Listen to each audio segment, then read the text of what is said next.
Okay, everybody. So welcome to our fifth session in Praying for Our Planet. Very glad that you've chosen to come along. I appreciate that there's an important football match on tonight, but it's great to see that you've opted for this. Of course, the recording is available, and we'd be expecting people to, perhaps more of them than normal, to use catch up to see this. But thank you very much for coming along. Matt, do you think you could just give me the next slide, the one with the timetable? Okay, so just for anybody who hasn't been to one of these talks before, we're going to start off in a moment with an opening prayer, and then Steph, and then after that I will introduce our speaker, Steph Bryant. She'll talk for about 40 minutes in the first chunk, and then there'll be a short period for question and answers. If there's anything that occurs to you during Steph's talk that you'd like to quiz her about afterwards, please put it in the chat, and I'll ask those questions on your behalf from the chat. Steph will then reflect a little bit on a more personal side of what she's talked about for a further 10 minutes, and after that we'll move into breakout rooms for 15 minutes. After that we'll come back for a short chat, and there'll be some closing devotions at the end. And I'm very keen that this won't go beyond 9:15 and possibly might be just a little bit shorter. So that's what's on the cards for tonight. So without more ado, I'll hand over to Sarah Parking, our minister, to open our session in prayer. Thanks, Richard. It's good to be together this evening. As we're thinking about engaging with young people, I thought it would be good to hear a prayer written by a young person. And this prayer is written by Jimmy, who's a pupil at Trinity and St Michael's C of E and Methodist Primary School, and it's in the prayer handbook. Dear Lord, Earth is a world of water. Earth is a special place. Earth is a mind-blowing miracle. Earth is truly ace. Forgive us for our sins, and let us rise, not fall. Let us stand together and change for the good of all. Please help us save this beauty, for there is only one. Please help us save the planet. Lord, help us change this wrong. Amen.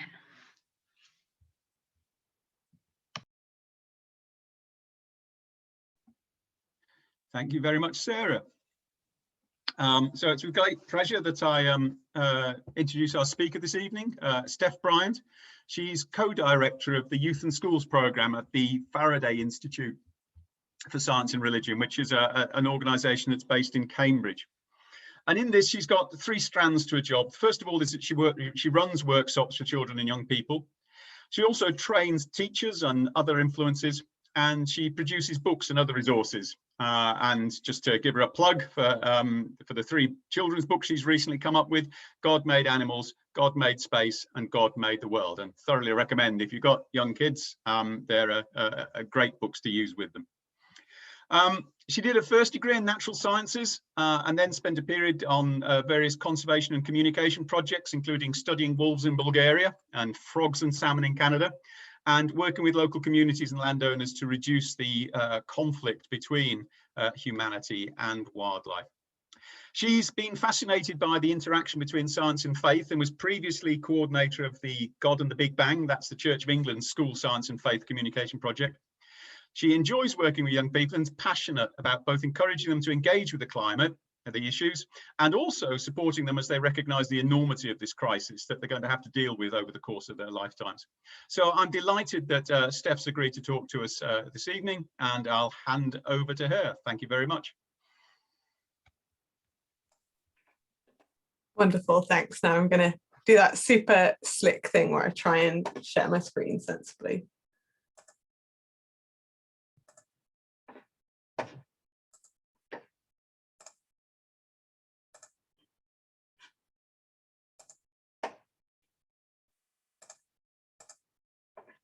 Great, cool. Well, thank you so much for that introduction, and it's a real pleasure to be with you this evening.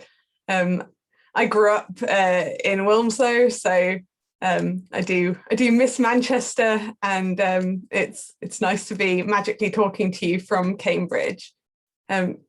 So just to share a little bit more about myself, as before we really dive into thinking about how to support young people and engage with young people when it comes to thinking about the climate crisis, here's a little bit more about me.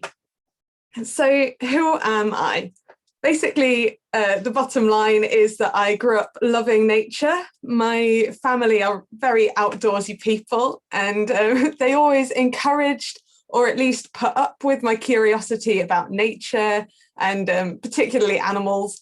I used to spend quite a lot of time asking questions and being very curious. And I think mostly just asking if I could have a pet this or a pet that. So my parents were very encouraging. Just one daft story with that. We moved to Oklahoma when I was about 4. And I, at some point during my time there, decided that I was going to have a pet chipmunk. I'm not sure if I asked anyone's permission about this, but I kind of thought they're very, very cute. I would like one. So I embarked on this little mission with a butterfly net and managed to catch one against all the odds. I think I told my parents that I was going to, and they just humoured me in the way that you do with a 4-year-old. But I caught one. It's probably the most unexpected and impressive thing that I've managed to do with my whole life. It then chewed a hole in the net and ran away, and there was brief chaos about whether or not it might have rabies. But basically, all that to say, I always really, really loved nature. And so no one was very surprised when I decided to specialise in zoology while I was studying natural sciences at Cambridge. I think what might have been more surprising to some people that I knew is that it was while studying science at Cambridge that I really found my Christian faith starting to solidify into something real and relevant and deeply personal to me. So sort of thinking for myself, the more I studied about the world around me, the more amazed I was. And the more I had this kind of mountaintop moment feeling inside of me that I couldn't really put words to. But the more I really got to know God for myself, the more I realized that this feeling of wanting to sing with wonder was really a call to worship God, who is the one behind everything that I was studying. So the natural world is very close to my heart in a lot of ways. And as Richard was saying, after university, I spent a bit of time in Bulgaria studying wolves and then frogs and salmon and some other freshwater species in Canada with a Russia, who have been mentioned in some of the other talk series. They're a Christian conservation organisation. But basically, I gradually found myself spending more and more time talking about conservation science and less time actually doing any. And that's mostly because I am pretty good at talking, which feels like a worrying claim to make at this point in a talk. So hopefully it goes all right on this Friday evening. And really, essentially, I realized that we need people who can communicate about ecological issues just as much as we need people who go and study them and learn more about them. So that's really how I ended up going into scientific communication, or more specifically, science-faith communication. So first taking a role on the God and the Big Bang project that was based out of the Diocese of Manchester at the time, and then moving back down to Cambridge to work as the Youth and Schools Programme co-director, which is an absolute mouthful of a role, but there we go. So that was about 4 years ago. The Faraday Institute is an academic research institute that engages in communication about science and religious faith. And the Youth and Schools Programme basically is engaged with this communication work with 4 to 18-year-olds. So that's what I do. In the last 4 years, we've run around 600 sessions for young people in schools or other youth settings. And we've run training sessions for adults who are interested in working with young people in this sort of area as well. So that's involved working directly with more than 15,500 young people, as well as thousands of adults from teachers to church youth workers. And having spent that time working in science-faith communication directly and being regularly asked by parents and grandparents and teachers for resources for their children, we decided to bring some of our experience of communicating in this way into the world of publishing. So that's really been what I've been working on over the last few years. But really, all that is to say that I've spent around 7 years now really engaging with young people's big and difficult and fascinating and challenging questions about all sorts of science faith issues, which definitely includes big questions about the human role and responsibilities when it comes to climate change. So that's kind of why I'm going to spend some time with you thinking about some of what I've learned about supporting young people as they wrestle with big and important topics. Okay, so we're in the middle of thinking about climate change generally, and I just thought I'd give a brief overview on where we are currently in terms of climate change. I think that we have a good scientific understanding of the causes and many of the potential consequences of climate change. And there does seem to be a growing awareness amongst the general public about aspects of this. So, for example, there was a survey done in 2019, in October 2019, that suggested that climate change was ranked the second most important issue facing the UK, which was up from 13th place in 2016. And this survey was getting at the idea that climate concern has doubled in between 2016 and 2019, I believe. It'd be interesting to see how that compares to now, because obviously something fairly major other than climate change has happened between October 2019 and where we are in 2021. But overall, there's an increased awareness of the issue in the public psyche. And there's also increased awareness and ownership from Christians too. There's things like Arosha's Eco-Church scheme, Climate Sunday, and really great series like this one. And there's engagement from all sorts of denominations as well. I grew up partly at Wilmslow Methodist Church, but at the moment I'm part of an independent evangelical church in Cambridge. And evangelical churches don't necessarily have a great reputation for their engagement with science or for their engagement with climate change. But all that to say, I'm part of an independent evangelical church that really is engaging with those issues. We're currently working on our Eco-Church scheme. We have bronze and we're making good headway towards silver. And we've just recently held a 4-week series of preachers on the environment and how that fits with faith, both for adults and for our kids' church. So there's a lot of progress and change afoot, both in sort of the secular world and the way that we view things and the way people are campaigning for change, and also within the church as well. And I'd say we're at a really critical point in terms of acting before it's too late. But also we're at this sort of interesting and critical point as we continue to sort of face COVID and make big decisions about what we want the new normal to look like. So there's opportunity there, which is exciting. I'd say there's probably a lot of tiredness as well at the moment. The last couple of years really haven't been easy for people. So there's a bit of a mixture of that opportunity and also sort of, I guess, feeling quite overwhelmed by a lot of things. But all that to say, I guess the question is, if this is kind of the state of things at the moment, what is it that young people are thinking about and experiencing within all of this? So there've been a few surveys that have been done recently. One was interestingly by BBC Newsround. So they did a bit of a poll of 2008 to 16-year-olds. And it's worth noting that this is a self-selecting survey. It was just on their website and young people could stumble across it and fill it in.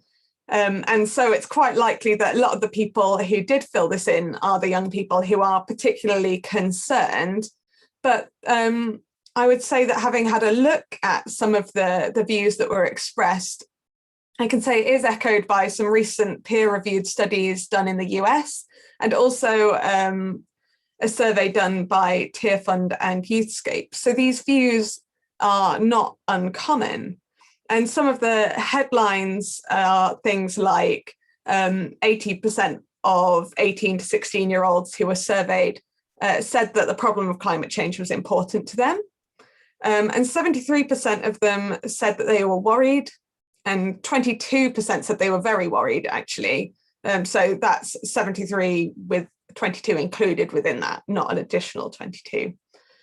59% of young people were saying they don't think their voices are being heard regarding climate change, so they don't feel like they're being listened to. And some of them even said that they don't trust adults to tackle the challenges that climate change presents, or that grown-ups aren't doing enough. And that also kind of applies in the Christian setting. So 9 out of 10 Christian teenagers were saying they're concerned about climate change, but only 1 in 10 were saying that they think their church is doing enough in response to the issues of climate change. So all of that is quite doom and gloom on a very nice, colourful slide. And the summary of it really is that young people are feeling concerned, they're feeling anxious about climate change. Many of them don't feel heard, and they are pretty critical about whether adults are doing enough. On top of that, we can see their concern in action as well. They're not just whinging about it in surveys, like they are actually doing things as well. The school climate strikes that have been happening over the last few years have sort of been a sign and have demonstrated that strength of feeling from a lot of young people. Young people I know who would not necessarily ever have considered taking a day off school for something, you know, whether their school had given them permission or not, decided that actually for climate change it was worth it and they were going to do it and things. I'm not sure what I would have done if they'd been happening while I was at school, but a lot of young people care enough about it to make that a priority. In the news as well at the moment, we've got the Young Christian Climate Network leading a relay from the G7 summit venue in Cornwall to the COP26 climate summit in Glasgow, in which participants are going to be walking between 10 and several hundred miles each to make their voices heard, and to call on world leaders to address the climate emergency. So young people care, young people are trying to act, they're trying to find ways to be heard, but they don't necessarily feel heard or safe in the hands of adults at the moment when it comes to climate change. So if you're anything like me, your gut reaction to that sort of list of criticisms from young people might be a bit mixed. I know that my kind of gut reaction was a bit like offended and angry, but I'm already doing things, I'm already recycling, like I'm paying attention, honest, I care, but I'm also tired and busy and I need to do my shopping. And sometimes I forget my, you know, special carrier bags. Sometimes I need a plastic one, or, you know, just that sort of defensive reaction of I'm doing stuff, I care, but I'm really busy and stressed. And now I'm sad that you feel that way about me. You might be concerned about young people in that. Some of the stats that I didn't actually rattle off just then are things about how their concern is outworking itself in terms of difficulty sleeping. And that can be really worrying to think young people are under a lot of pressure anyway. It might worry a lot of us that this is a whole extra thing that they're getting sleepless nights over. Or also, if you're anything like me, you might be feeling even more anxious than you were in the first place. So now we're just heaping their anxiety onto our anxiety. So I guess my question is, what can we do to better engage with and support young people in the face of a climate crisis? And how do we do that well in terms of managing our own fears and our own sense of being overwhelmed and our own sort of busyness in day-to-day life? So my first bit of advice, and it feels just very obvious to say it, so it probably feels obvious to you as well, is we need to listen well. I'm feeling very aware of this at the moment because it's been over a year since I've been in a school with a young person. And so I'm very aware that right now I haven't been spending a lot of time listening to young people about their particular views. And so I can't really make assumptions or act like I know what their current concerns are regarding climate change, because I did know a year ago, but I really am not sure right now. So the classics of listening are things like asking open-ended questions. That's the kind of question that you can't easily answer with a shrug or a yes or a no. So things like, how do you feel about the state of the planet? Why do you feel that way? What is it that you feel particularly afraid of or anxious about? What would you like the planet to look like in 10, 20, 30 years' time, or when you're an adult? And ask that kind of question, that open-ended question, if you can, in a way that doesn't feel like an interrogation. You're curious, you're seeking to understand. So don't come at this sort of on the offensive or the defensive, even if you're feeling quite tense and challenged. And I think we need to make sure that we really do listen to their answers. We all have our sort of preconceived ideas. So do as much as you can to avoid making assumptions about what the answers to your questions will be. I actually can't remember if this came up in one of the previous weeks of this series or at another talk that I listened to. They're all blurring together. But it's a classic example from Mark, where Jesus heals the blind man. But before he does so, in chapter 10, verse 51, he says to him, what do you want me to do for you? And the blind man then says, Rabbi, I want to see. And here Christ asks the blind man what he wants, rather than just making assumptions based on what might have seemed pretty obvious. And I think we need to try and do similarly when it comes to understanding young people and how they're feeling. And that is modeling Jesus to young people, which is really, really powerful. We might find that a young person has a really clear idea about exactly what they want, what they're feeling, what the causes of climate change are, and therefore what their ideal solutions would be. Young people have grown up in the shadow of climate change more so than any other generation so far. So they might be quite clued up, but they also might be getting ideas mixed up, getting climate change muddled up with, say, the impact of plastic on the oceans. They're both environmental issues, but they are also separate from each other.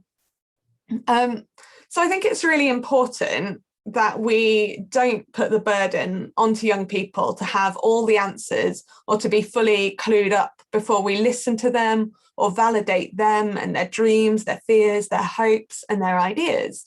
As much as possible, we really just want to help them to grow in their knowledge and understanding and empower them and listen to them so that we can raise our voices to represent them in areas where we have more influence than they do at the moment. And also, I just want to encourage you that within that and within listening to questions, it's not, you don't need to have an answer ready straight away. And I think it's worth getting comfortable saying, I don't know, or I'm not sure to young people. I think embracing that uncertainty is really powerful for young people because it shows humility and openness and honesty. And it gives you the chance to sort of model what to do with your uncertainties, where to go to start to figure it all out. And so try to take the pressure off yourselves in terms of feeling as though you have to have it all together and sorted before you engage with young people and their questions and their hopes and their fears relating to the climate crisis. We're all on a journey with this, so embrace the unknown and don't be afraid to admit it. So listen well. What comes next? I'd say that before we respond, we probably need to reflect. And some of that's a bit like what I was talking about earlier, thinking about, well, what is our response to hearing things that are tough or accusatory coming from young people. We need to take that space to have a breather and breathe in and out, and do a few different things before we just dive in and act. I know it can feel very tempting to just want to dive in and protect young people straight away and to try and shush their worries and say it's all sorted, it's all fine. But it's worth just giving yourself this space. And that involves so we've listened to them, we've thought about, well, what kind of future do they want? And so our question is, how can we help them to get there? And that's, well, how can you help and what are you well placed to do? I'd say that some of this help and support fits under helping them to build the future they want, working out what practical steps would be needed and what you can do about it.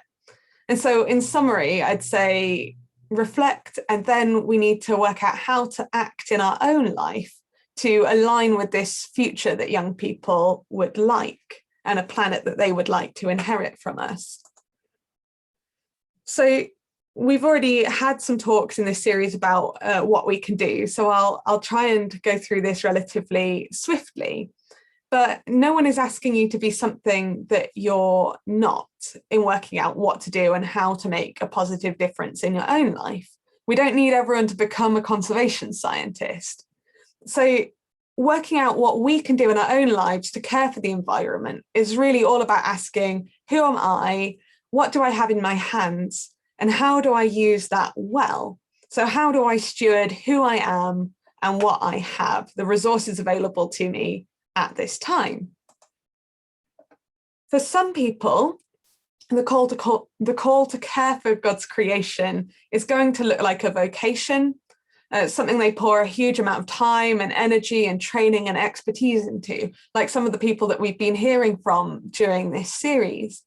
So they might work in conservation science, figuring out which living things are doing well and which are struggling and what we can do to help them. Or they might work in engineering, developing new renewable energy technologies.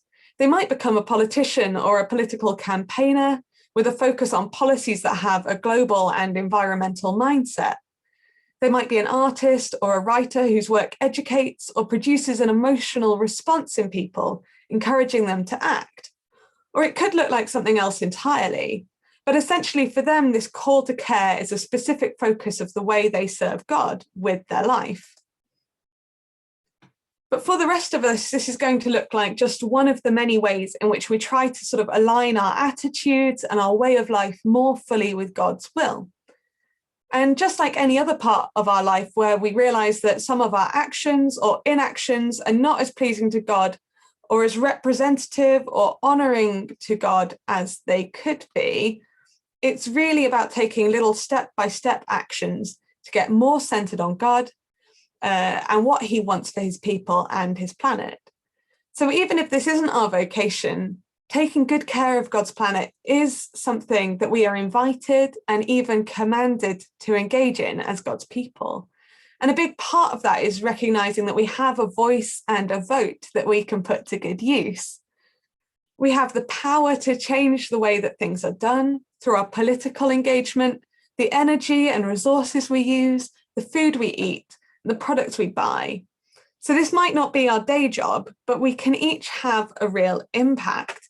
And I do think that God really wants us to. But it can feel pretty overwhelming working out what that practically looks like. I assume that we are, we do care. We've turned up to this talk this evening to think about it. So we want to make a difference, but we are busy people with our own set of struggles. And this year and a half now it's been so full of loss and struggle and sacrifice in so many different ways for so many people that it can be just exhausting to think about taking on board another kind of big issue, another big challenge. So how on earth can we be expected to fit the climate crisis into that spare half hour that we have? And will any of our efforts and sacrifices actually make enough of a difference to be worthwhile? I'd say that, yep, they can definitely make a difference. But my advice with it is to take a little bit of time to work out which particular directions to go in, where to invest your time and your energy, because it is limited and there are a lot of different things that we could do. So before you dive in, I'd encourage you to just spend a little bit of time thinking about exactly what it is that you could do that could make a big difference.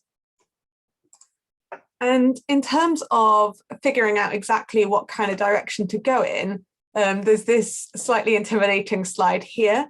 But basically, this is sort of one way that I found helpful for starting to narrow down on some clear, simple, practical actions that will make a big difference. So, for example, we've got just here quickly, vote for policies. And that has helped me to figure out sort of who I might want to vote for politically when elections are coming around, how to dig into exactly what policies different parties have relating to the environment. And it's quite a good website because it keeps it all anonymous. So you sort of select the ideas and policies that you think seem like a good idea, and then it gives you a kind of readout at the end that helps you to see how much your particular preferences align with any one party. And you can be sometimes quite surprised by what shows up in that. But I want to more major on this other picture here, which is from the website called Project Drawdown. Project Drawdown is a non-profit organization, coalition of scholars, scientists, advocates, experts from across the globe. And they've basically put together a ranking list of a wide range of currently available solutions to reduce carbon dioxide emissions, which they think will have the biggest impact. It looks like quite a technical website, but if you bear with it for a couple of minutes and click onto any of those top solutions for some helpful information, it can help us to see not only what governments could do and what we could campaign for, but it also empowers us on an individual level, helping us to see what little changes we could make in our life that would be the most worthwhile use of our time. And so within the top 10, there are a wide range of options, and I find that really encouraging. There's health and education with a specific focus on educating women and girls. We could find out more about the charities that are already doing excellent work in that area that we might be in a position to support. There are things like reducing food waste or switching to a more plant-rich diet, both of which can save energy and reduce carbon dioxide and other greenhouse gases like methane in a few different ways. There's things like switching to LED lighting, which is in the top 20, and it's so simple to do. And LED bulbs are falling in cost and they're readily available in the local supermarket of your choice. They're much more energy and cost efficient than traditional bulbs, so they're a double win. And renewable energy technologies also feature very highly in this list. Renewables mean that we wouldn't need to burn as many fossil fuels. So you could take, say, for example, a little time to research some of the green energy suppliers that are out there in the UK. There are a lot more now than there were even a few years ago. And they're starting to get to a point where they can compete with some of the traditional big name energy suppliers. They're definitely not perfect yet. But if we think about how we as adults can use our voice and our vote, we all have to pay energy bills. So why not think about paying your energy bills, if you can, to a company that supports the development of renewable energy technologies? Because that's basically a really strong way of saying, this is what we want and this is what we care about. And that really causes people to sit up and pay attention. So all that to say that some of these things in the top 10 might be issues for governments to tackle, but there are other things like these sort of 4 or 5 that I've just mentioned that are right up there in terms of making a big difference that we can perhaps really identify with and get behind on an individual level. And I hope that gives you a helpful example of the way that I go about weeding out the sort of unnecessary and focusing in on the important uses for my time. So I'd say, why not start exploring for yourself? I'm sure you've already started and you already think about this, but my kind of tip in this is, why not take half an hour every month or every 6 months, if that's what you can fit in at the moment, to have a quick Google and to research an environmental topic and come up with one small change that you could make to your lifestyle that ticks one of these Project Drawdown categories, like cutting down on food waste or having a meat-free Monday. And why not have fun with it? Trial it for a month and see if it's working for you. And if it isn't, then tweak it or try something different. That's okay. You really don't have to pick something and then hate it for the rest of your life. We're all different. And so find the things that work for your current situation and the things that work with what you currently have in your hand and run with that. So play to the things that fit well with your passions and talents. If you love cooking, then maybe focus on coming up with some vegetarian meals that you really, really enjoy, and then maybe share those recipes with friends who are not such confident cooks and would love for someone else to have done some thinking for them. If you love writing, why not draft a letter for your MP outlining some of the more government level ideas from Project Drawdown's list? There are so many different things we could do. If you're a busy stay-at-home mum or dad or teacher, why don't you explore some fun activities that you can do with young people to cultivate a love for and an understanding of nature? So basically, just do what you can to break down this seemingly overwhelming task into little manageable pieces that you're really well equipped for. I know it can still feel overwhelming, but you don't have to do everything all at once. And there's a lot going on for everyone at the moment. And this isn't about guilting you into things that you can't sustain. It's really about acknowledging, honestly, what we have in our hands right now and taking the next little step with God. So I'd say stretch yourself with this and make an effort, but be gentle and have fun. And I think, so I've got this verse here because it sort of reflects some of my frustration when I'm trying to make a difference. And then I've been vegetarian for quite a while now, but I say vegetarian, and then sometimes I'm like, you know what, I'm just going to have a burger. And I think it's very easy to sort of start beating yourself up about this and thinking, I'm not doing enough, or, oh, I slipped up on that thing, so what's the point in even trying? And I think it's worth remembering that God is incredibly gracious, and he isn't asking for perfection from us. He's not asking us to get it all right and single-handedly save the planet. Jesus has really already done that. So like I've been saying, all that God is asking from you is to submit to his good plan for your life and to give him what you have in your hand right now to serve and honor him faithfully. So let's each work out what we are really well placed to do to make a difference. And let's do that.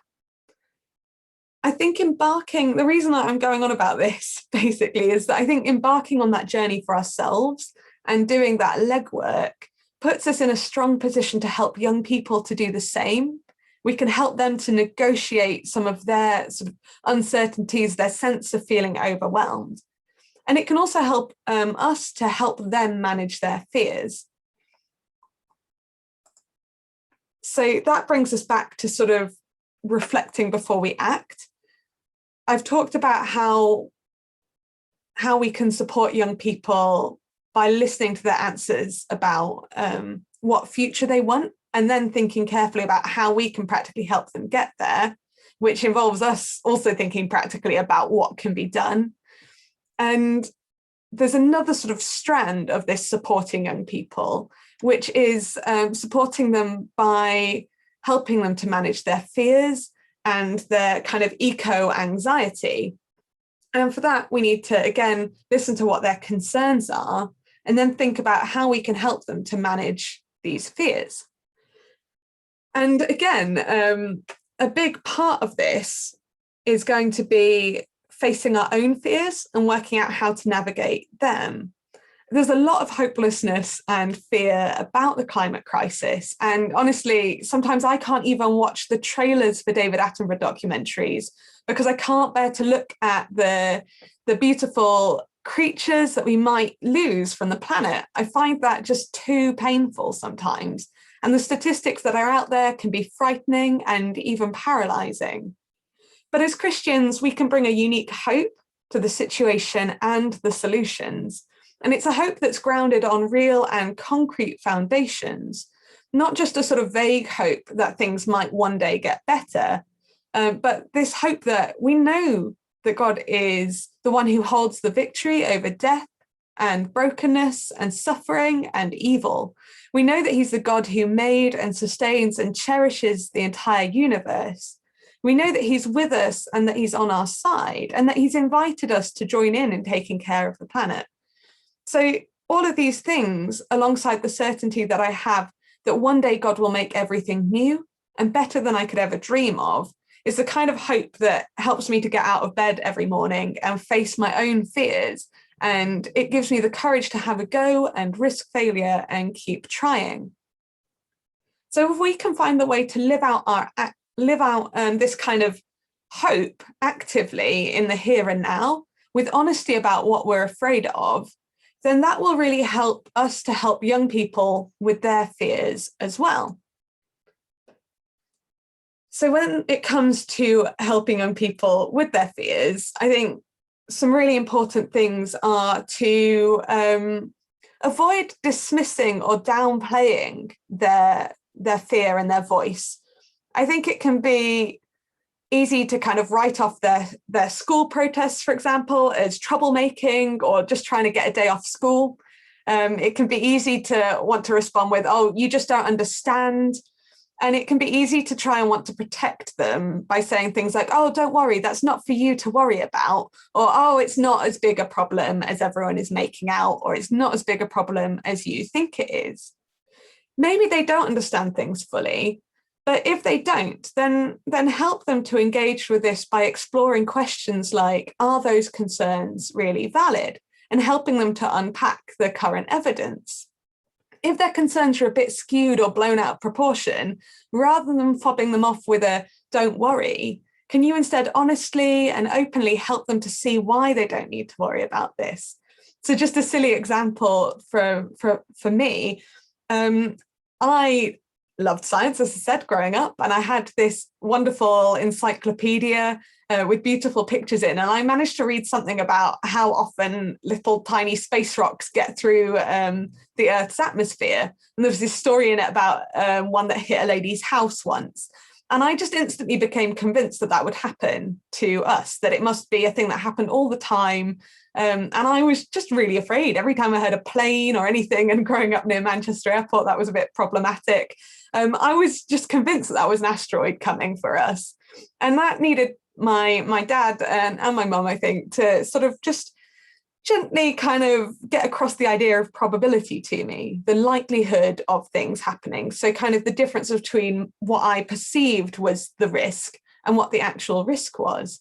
And it was worth them having that conversation rather than just saying, don't worry, because I was worried. And so you need to meet them in their place of worry and validate it in some way. And if the concern actually is something valid, then again, don't try to protect young people by avoiding the issue or downplaying it. It's not wrong to be afraid, or as Tim put it a few weeks, it's not wrong to experience anguish, rage, distress, sorrow, and desperation when we look at the world around us. So let young people feel these things and then work out how you can journey with them in this fear. And if we're living in a way that engages honestly and actively and hopefully with the climate crisis, then we're really well placed to say things like, you know what, I hear you. Honestly, it scares me too. Sometimes I find it totally overwhelming. Practically, one thing I'm doing to try and make a difference in my own life is this. And also, here's my hope. And this hope is the kind of thing that gives me the strength to keep on trying. And so to have that sort of conversation, we need to have a clear picture of what we can do to fight the climate crisis. So those kind of project drawdown ideas, and also have a clear sense of our hope that we can have as Christians, which is what I was talking about in terms of our future hope in God. And all of that takes, a decent amount of effort. Like, it's not easy. But if we can do this, then we can model how to face fears and keep moving and keep trying anyway. So we're showing what to do when you're afraid, other than getting just bogged down and paralyzed or kind of avoiding it and hiding from it. We can show a hope that we have in Jesus, and that's a hope that young people can have for themselves as well. And also being willing to sort of have these conversations and acknowledge our fears, that shows that we're not ignoring fear and the things that we're afraid of. We're not complacent about climate change. It shows that we're actively engaging with climate change for ourselves. And all of that will build young people's trust in adults in this area, which we saw earlier was really sadly very low. If they can trust adults to be responsible in the driving seat, then this is going to be such a big help. And so essentially being willing to open up and have these conversations with young people is a way of, just helping them to feel like they know what's going on, feel confident that they're in the know, and that there are actually things happening behind the scenes. And if we just said, oh no, don't worry about it, then they wouldn't really have a clue what we were up to or what's going on or what the risks are. And so I just want to encourage you to think about sort of your openness with the young people that you know. So I'm going to draw this kind of bit of the session to the end, but what I really want to say is I've rattled through a lot of ideas very quickly, and again, it can feel quite overwhelming, but I just want to say it's really worth it, both finding out what we can do to make a difference in terms of climate change in our own lives, but also working out how we can support young people is so worth it. And the things that I've kind of learned along the way in terms of the big challenging conversations that I've been having with young people for the last few years are kind of these summary things here on the slide. So staying humble, making space for the questions or the kind of accusations, whatever the tone of voice that's used by young people. So not instantly wanting to dive in and challenge things or fight back, but just hearing what they have to say in it and sitting with that for a bit. I think it's worth us thinking about whether our conscience feels pricked. And if it does, then breathe in and breathe out and accept God's grace for you, which is so abundant. And then if you need to say to young people, you know what, you're right, I'm sorry that I haven't done as much as I could have done, I'm willing to commit to working on this, then that's just, it's such a beautiful and humble approach, and it will really impact them. Also worth staying humble in terms of being willing to say, you know what, I really don't know. I don't have all the answers. We're on this journey together. Let's take another step. So humility is just so important.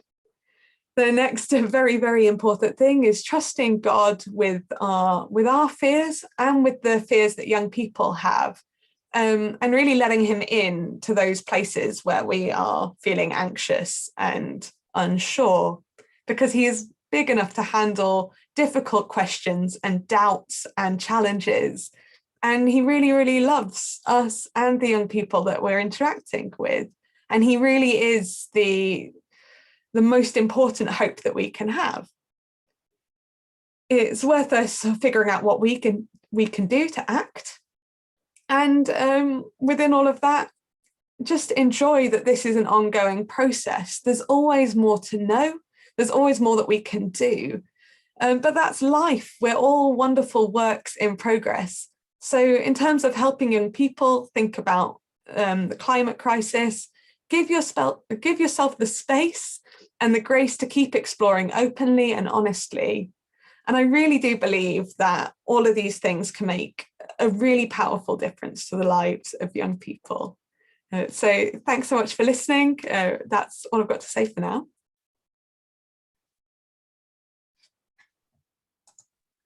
Thanks very much, Steph. That was a really thought-provoking presentation. I'm sure many of us are looking forward to the breakout groups and a possibility to have a chat about some of the issues you've raised. We've got a small amount of time for questions. you can put them in the chat if you like. Please try and keep them focused on what Steph is saying and what her role is. But I'll start off with two that have been submitted during the talk. First of all, Steph, one from Bernadette, who's asking about, I think asking about how climate change is already addressed in schools through the national curriculum. I'm just from a position of naivety, how much of this is on the national curriculum, and particularly how is it viewed by Ofsted? Is it seen as important? Great question. Yeah, it is on the national curriculum, as it were, in kind of in science in particular. It's kind of potentially, or at least last time I looked, I will caveat this, the last time I looked at it, it was potentially quite one-dimensional. So looking at the sort of, we burn fossil fuels, that results in carbon dioxide emissions build up and create the greenhouse effect, which is essentially making our planet get warmer and warmer. And here are some of the kind of solutions in terms of catalytic converters, for example, in cars. So there is this sort of exploration of it within science. But I think part of the problem is that this is an issue that spans lots of different sort of ways of exploring the world. So it spans science, it spans ethics and philosophy and religion. And there's not necessarily all that much space in the science classroom or in schools at all at the moment, because of the pressure they're under to teach to the exams and things. There's not that much space for thinking about our kind of big questions and our big issues, and the way that we need to draw together lots of different ways of thinking and exploring the world if we want to really come up with good solutions that sort of reflect humans and human nature. So, for example, we've known about the science for decades now, but we're still being incredibly slow to act. And we need to kind of understand people. So that might be psychology or history or faith views, in order to understand what really motivates people to change and why we're being so slow to change at the moment. So essentially, I'd say schools are aware that it's an issue and that it is an important issue. But the way that we teach on big issues at the moment is somewhat limited by the necessity of having things split into different subject groups with different teachers. Interesting. Thanks very much for that. And I think somewhat a related question from Phil, who I think, does your work include facilitating young people to engage directly and effectively with politicians? And what sort of things can be done to make this happen? And then a little caveat that you can choose to answer or not: should the voting age be lowered? Oh, fascinating. My work at the moment doesn't necessarily involve helping young people to engage directly with politicians, but there are groups out there that are doing that kind of thing. So I've generally tried to help adults engage with politicians. So there are websites out there. None of the names are coming off the top of my head, but I can always circulate some later if people are interested. That essentially sort of outline potential ways that you might want to go about raising some of this information. So rather than you having to write a letter all by yourself and find all of the information to send to your MP, there's kind of really useful places that have done some of that legwork already.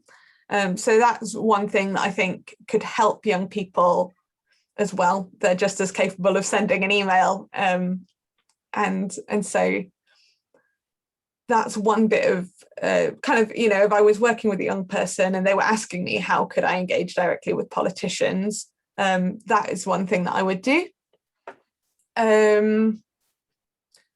There's some stuff out there at the moment as well in terms of engaging with, say, COP, the Conference of the Parties, as it's coming up.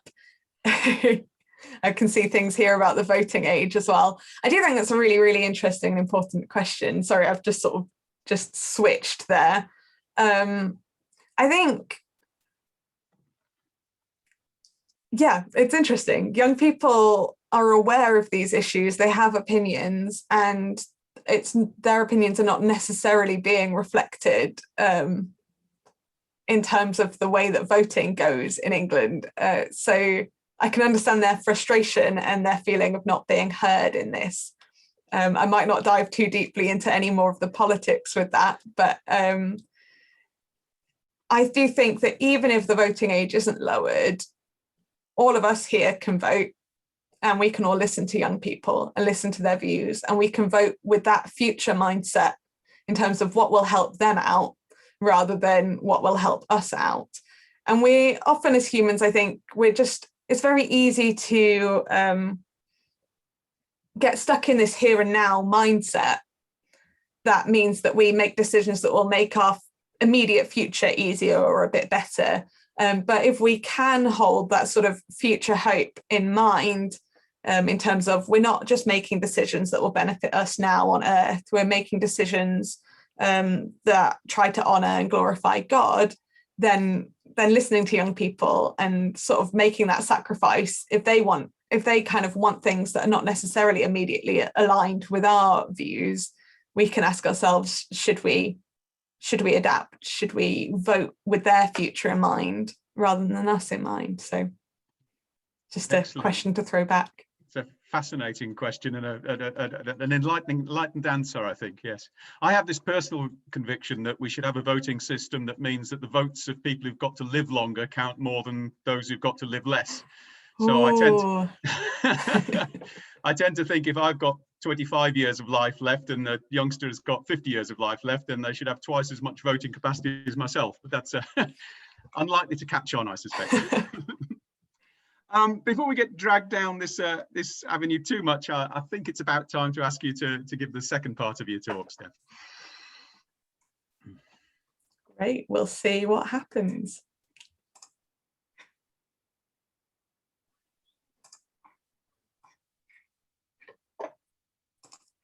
That is my concentrating face. Great, so we're back here. So essentially, as you can probably tell, my talk was not, say, one of pure science, and now this isn't going to be one of just sort of pure faith. The work that I do generally involves combining a lot of thinking about science and faith all the time, and so thinking about God was kind of woven throughout. So I don't really have loads and loads to say in terms of thinking about how we can pray about young people and climate change. But my first thought is to keep it simple sometimes. If you're anything like me, you can get very bogged down in terms of thinking about, oh, well, I need to pray a really wise and sensible prayer that sort of outlines all of the blueprint to God about like exactly what needs to happen in order for climate change to be halted. And that can make us sort of, basically not pray about this very often. And so for me, I mean, this sort of just struck me the other day as I was thinking about it. I just wondered how often I actually just say, oh God, we really need your help with this. And so I have sort of challenged myself anyway to sometimes keep it simple and to not be put off from praying by the sort of complexity of the situation. Just simplify it and say, this is all very complicated, God, and honestly, you know the best way through it, and you know what young people need as well. And so help is sort of my my first little tiny thought in this area. And then apart from that, I really wanted to just reflect briefly on the idea of reconciliation, which in my sort of little mashup of definitions here, I've kind of put down that it's the end of estrangement caused by our behavior and choices between God and humanity. But I also think that reconciliation it's about all of our relationships. So say our relationship with God, our relationship with the planet, our relationship with young people. And I just kind of wanted to focus in on the idea that Jesus has come to reconcile all things. He came and he died and he rose again. And in that we can have confidence that he was reconciling all things, whether on earth or things in heaven. And I think basically what I want to say with this is that if we know God and we are seeking to model his image to the rest of creation and to young people, then there's kind of, it's worth recognizing that we have been enabled in doing that by Jesus, that we have essentially got a supernatural God on our side with these things. And so we're not having to like muster up grace or patience or the ability to breathe deeply before we respond when a young person is angry and frustrated. We're not having to do that all on our own. There's this great redemption story that goes throughout the whole of Scripture. And it's about how Jesus is restoring and renewing relationships. And so I just want to encourage you that you can ask God for help in having the wisdom to listen well, the wisdom and clarity in choosing how we respond to young people, the clarity and hope in our actions in terms of the practical steps that we take to make a difference to the planet or to the way that young people feel about the planet. And all of that, I'd say, is sort of tied into this idea of reconciliation that I find incredibly hopeful personally. And so that's really just what I want to leave us on, is this hope that through Christ, all things will be restored and all relationships will be reconciled. And I'll leave it there. Brief. Okay. No, I'm still unmuted. That's good. Okay, thanks very much, Steph. That's been a really interesting little addendum to what you've been talking about already. Matt, do you want to put the questions on the screen? So Steph's come up with 6 questions for you to think about in your breakout rooms. Obviously, you're able to decide how you want to tackle these yourselves, whether you want to answer them all, whether you want to answer them in order, whether you want to chat about something completely different. I'll leave that up to you in your breakout rooms. But the sorts of things Steph is suggesting you might talk about. How do you feel when you hear that 41% of 8 to 16-year-olds said they don't trust adults to tackle the challenges that climate change presents?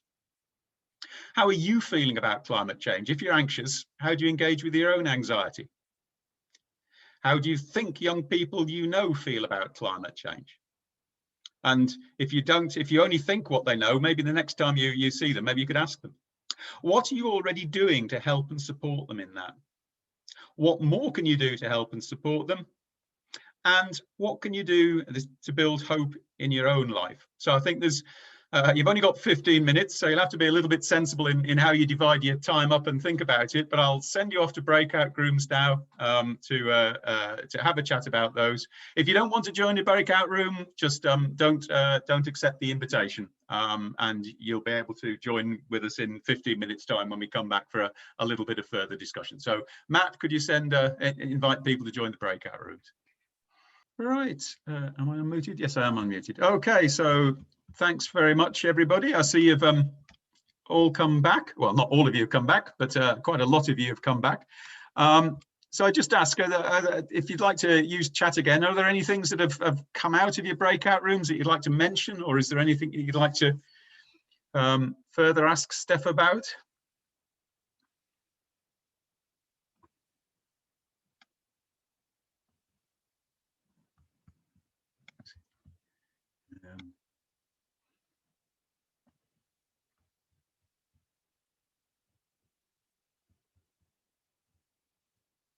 One thing that's a bit left field that I might ask you, Steph, is that we had a little chat while the two of us were in our own little breakout room about how few young people there are in a lot of churches at the moment.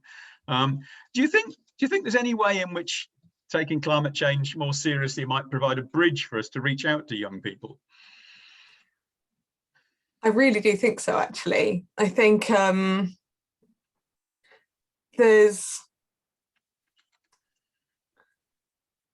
a huge cynicism probably about whether or not the church or Jesus is in any way relevant for the lives of young people today. And if they're looking at churches and churches are not seeming interested or not engaging with these kinds of issues, then how is the church helping them? Like, what's the point in being in church? They have bigger fish to fry, basically, than what is covered or explored in terms of their perception. Like, that could be very unfair. Like, what's going on inside a church could be really, really beneficial for young people. But if they're not seeing that kind of outworking in some way, then they really don't know. They don't know that the church cares about the planet. They don't know that actually the first thing that God said to people is, well, the first thing God says in scripture is, let us make mankind in our image so that they may rule. And so basically the first thing is that humans were made in the image of God to reflect God's love and his rule over creation. And like, a lot of young people are just not aware of that. And I think some of that has been because the church hasn't necessarily been living in light of that command to rule over and to rule over well, and hasn't really engaged with the conversation. And we're doing so more and more, but it's even just thinking about funny little things like, I don't know, like my church, we were thinking about what we could do in Cambridge to reach out to people who were coming to the university in September, October time. And there was a bit of a thing of like, oh, we could hand out balloons, or we could put sort of plastic bike saddle covers on people's bikes with the name of the church on. And I was like, well, these are great, but it cannot be plastic, because it just like demonstrates a complete lack of regard for a really big environmental issue at the moment. And we don't have a lack of regard for it. So let's just think a little bit about it and make it really obvious to young people that we are engaging with issues that are really important and relevant to them. And that's the kind of thing that will challenge their preconceptions about the church and its role. It might surprise them to see that churches are engaging, and that makes them curious, and they will come if they're curious. Good. Okay, thanks. Relay a question and comment from Phil, who distrusts politicians.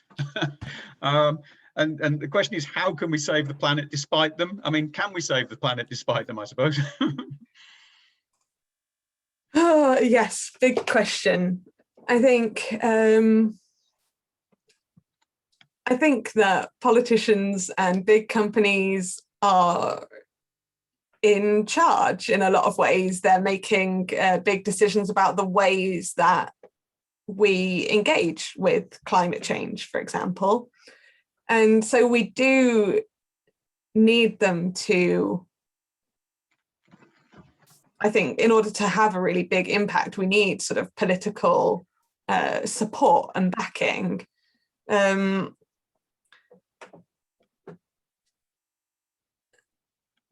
They might not necessarily be trustworthy.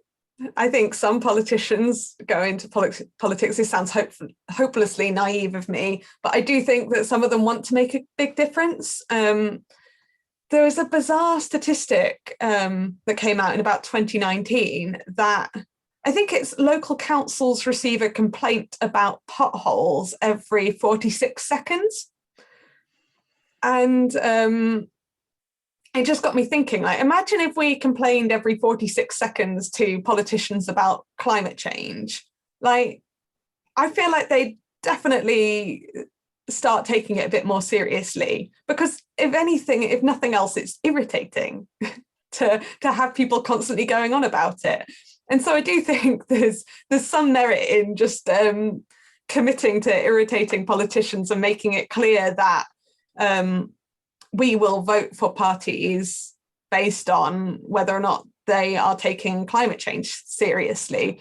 And so sort of there are ways that we can work within the political system to affect change, even if we're not convinced that politicians have the best interests of the planet at heart. Like, and political campaigning is really important. And if, say, someone comes and knocks on your door in the run up to an election and says, what are your concerns for your area? Then maybe instead of saying potholes, say climate change. And honestly, given that climate change is essentially causing greater extremes in weather, it's going to make potholes worse. So, you know, maybe focus on the big issue rather than that really immediate and obvious thing that you can see. So, yeah, I think there are ways to work with politicians, even if we're not feeling all that hopeful about them directly. And they are human as well. So I think there's merit, again, in thinking about how we love them well and how we engage with them and how we model something different to them. Excellent, thanks. And I'll just flag this comment from Bernadette, who says, as older people, we have confidence and time to campaign, and I think that's very important. But I also think it's a point of connection, isn't it? We can support young people to campaign and try and pass that confidence on to them. Yeah.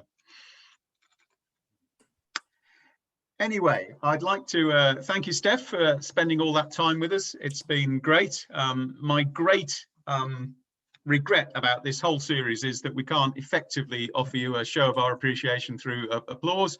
But if anybody wants to type a little message to say how much they've appreciated Steph's talk in the chat, I'm sure she'll read it. And I'm now going to switch on. I'm going to share my screen with the words of the hymn that Andrew Pratt has written for us.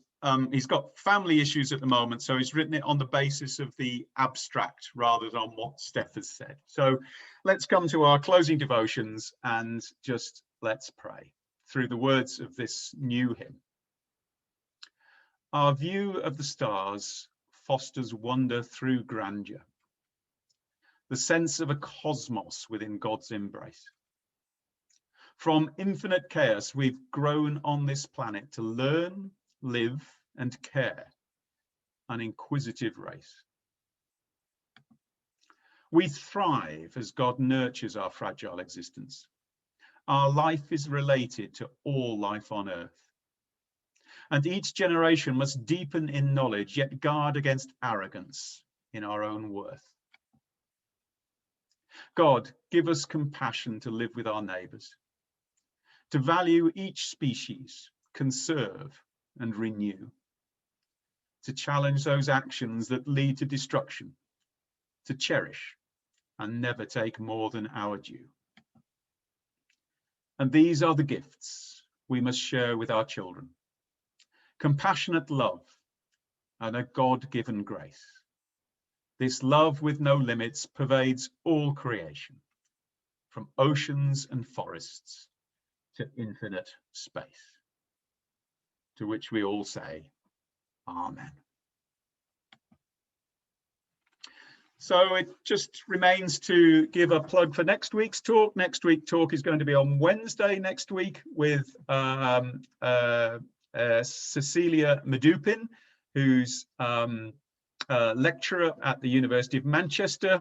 She specialises in freshwater ecology, but more than that, she's hugely passionate about involving others in her science, and particularly about the role of women in response to climate change. So she's going to talk with the title, We're All in This Together. And I'd strongly recommend you to come and join us next Wednesday evening at the same time, and I can guarantee that England won't be playing that night, so you can encourage others to come along and watch it. Okay, so thank you very much for being here tonight. Thank you very much, particularly to Steph for spending time and with us. And I wish you good night, and we'll see you next Wednesday. Cheerio.